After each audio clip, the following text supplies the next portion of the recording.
Bonjour et bienvenue sur ma chaîne Le Français Facilement.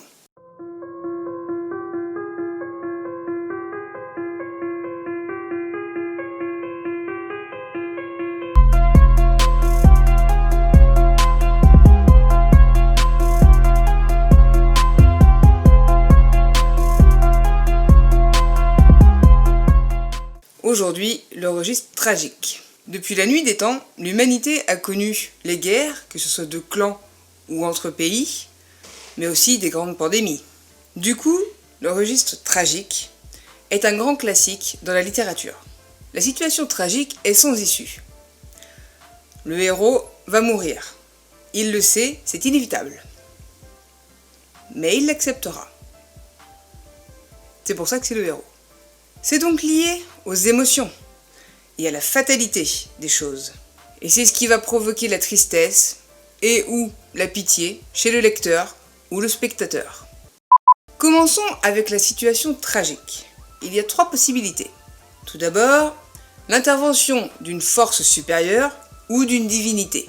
Exemple, un oracle cruel veut qu'ici votre sang coule sur un autel. C'est extrait de Iphigénie de Racine. C'est quand les dieux exigent le sacrifice de la fille d'Agamemnon. On a aussi l'obligation morale. Exemple, dans le roman L'Espoir d'André Malraux, les personnages se sacrifient pour un idéal de liberté. Et enfin, on a l'emprise d'une passion. Donc là, forcément, ce qui nous vient tout de suite, c'est Roméo et Juliette, Shakespeare, classique. C'est la force d'une passion qui va anéantir le héros. La preuve en est, Roméo et Juliette, ils s'aiment passionnément et à la fin, ils meurent, tous les deux. Toutes ces situations sont donc désespérées et le personnage est donc voué à la mort, par fatalité. Ce qui conduit à la compassion du lecteur ou spectateur. Le héros tragique. Le héros sera doté d'une grandeur d'âme. Il aura le sens du devoir et de la vertu. Il aura aussi une grande lucidité. Il saura très bien que l'issue sera fatale. Mais par contre, il saura l'accepter. Sa récompense de héros sera donc ça, son comportement face à son destin, du coup. Il se caractérise donc par un grand courage. Il ne craindra pas de braver les lois, qu'elles soient humaines ou divines, lui permettant d'affronter toutes les épreuves de son destin. C'est pas jouer le prolo, quoi. Expression de la douleur. Dans le registre tragique, c'est l'expression de la douleur qui va manifester l'étendue du malheur. Elle va provoquer l'angoisse ou la stupeur chez le lecteur ou le spectateur. On a l'imprécation. C'est un appel à la colère divine contre quelqu'un ou quelque chose. L'imprécation souhaite le malheur, la malédiction ou la ruine. Elle peut aussi exprimer une révolte contre la cruauté des dieux, l'injustice d'une situation, ou encore le caractère implacable du destin.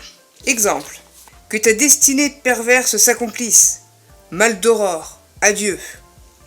Adieu jusqu'à l'éternité, où nous ne nous retrouverons pas ensemble. Lautréamont. On a aussi la supplication.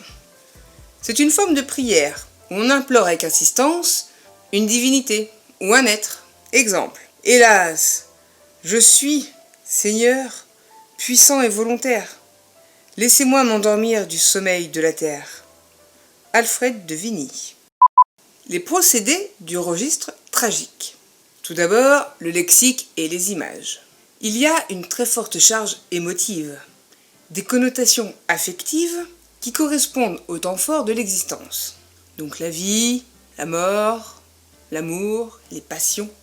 On va donc retrouver le réseau lexical de la mort et de la fatalité, forcément, pour renforcer l'expression de la douleur et de l'angoisse. Exemple, que des plus nobles pleurent, leur tombe soit couverte. La gloire de leur mort m'a payé de leur perte. Corneille. L'exclamation et l'interrogation. Les exclamations et les interrogations sont souvent utilisées pour exprimer le désarroi, l'angoisse de celui qui est accablé par la situation. Une ponctuation expressive a donc toute son importance. Exemple. Où suis-je? Qu'ai-je fait? Que dois-je faire encore? Quel transport me saisit? Quel chagrin me dévore? Errante et sans dessein, je cours dans ce palais.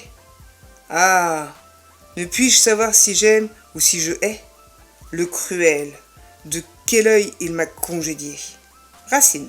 On a l'apostrophe. Elle permet d'invoquer une puissance supérieure, mais aussi de solliciter la compassion des autres. Exemple. Mon père, c'est impossible. Intervenez pour moi, je ne veux pas qu'on me tue. Mon père, par pitié. Emmanuel Robles. Autre exemple, dans Phèdre de Racine. Et toi, Neptune, et toi, si jadis mon courage d'infâme assassin nettoya ton rivage, souviens-toi que pour prix de mes efforts heureux, tu promis d'exaucer le premier de mes vœux. Je t'implore aujourd'hui, venge un malheureux père. L'expression du tragique.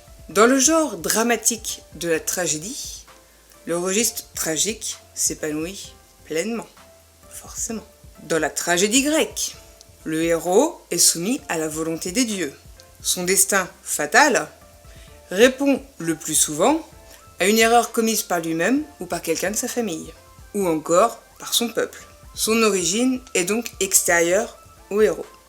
Dans la tragédie classique, là c'est l'inverse, c'est bien issu du héros, ce coup-là.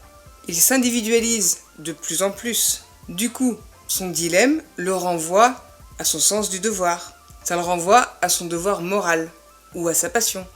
Dans la tragédie contemporaine, elle va exprimer le tragique dans la méditation de l'homme sur sa condition mortelle et sur l'absurdité du monde.